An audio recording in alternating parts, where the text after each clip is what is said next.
You know, I had a hiccup in life, and I had to regroup after the hiccup, and I lost a lot. But when I first got here, I didn't know what to expect. I mean, you know, I really didn't. I've never been in a predicament like this before. I'm not from New York. I'm from Franklin County, and so I didn't know anything about anything. You know, I have a felony on my jacket. You know, it's nothing serious, but it was a felony.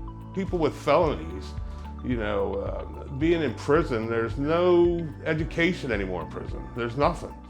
You'd be 5 years in prison and not learn anything. How are you going to come out on the street and expect to, like, well, I'm going to try working here. I'm going to try, well, what did you do for 5 years? Be honest, explain, hey, this is what happened, you know, but this is what I did while I was incarcerated. I'm just speaking for an incarcerated person coming out trying to find a job. You got to be honest. I told them what I did in prison. I worked in the commissary. I worked in maintenance.